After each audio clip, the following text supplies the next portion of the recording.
Thank you so much for joining us. We are finishing up talking about connectedness this month. We have shared stories and we have shared play, and now we're going to share rhymes. We've talked about being connected to the community, connected to our family and friends.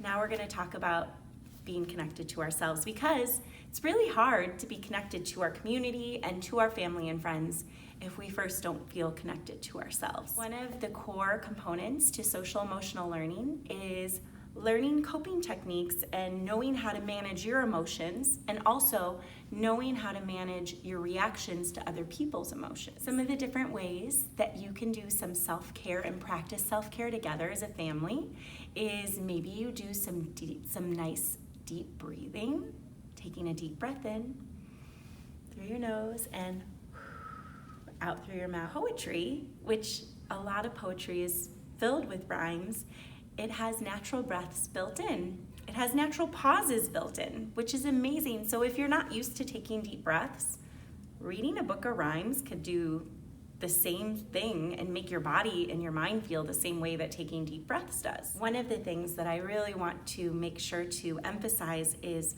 coping mechanisms don't fix the problem. Taking deep breaths might not make the situation any better, but it can help you so you can start figuring out what you can do to start working through it. The other wonderful thing about rhymes too is the words, the word families, because they rhyme, it helps you remember and it helps you learn.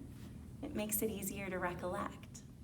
One of our old librarians, Mr. Andy, always used to remind caregivers that there's a reason why you can remember the lyrics to Sweet Caroline, but not remember how to program the remote. So you can use that in your favor. You can set rules and routines to rhyme, to song, so that you are building this constant literacy into your day, into your routine. It's also a great way to help them practice self-regulation, because if there is a rhyme that they can remember that you've used over and over again, that it's comforting, they'll be able to pull that out and use it when a lot of things feel really big or overwhelming. Knowing how to self-regulate yourself is one of the foundational skills of social emotional learning. And everyone needs different things. Miss Jenny and I have a lot in common, and we're really good friends, but we have to approach things differently. Every morning, Miss Jenny starts off her day with quiet, and that's how she grounds herself and gets ready to go. I need really active, high energy music playing.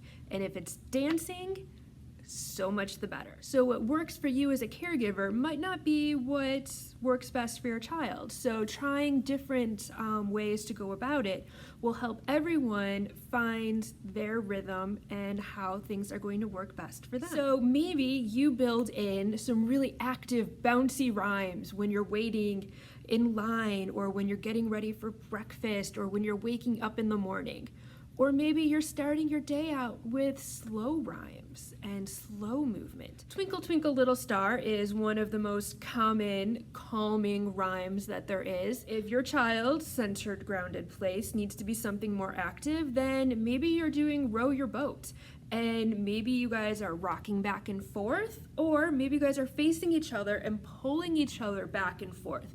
You're getting the rhymes, you're getting the rhythm, and maybe that's the best way to self-regulate. There's lots of different ways to build in movement and rhythm and rhyme and practice your literacy while also practicing your self-regulation and your commitment to yourself. Thanks so much for watching our 3-video session on connection, and I hope you had a really great summer. We'll see you again in September. Bye.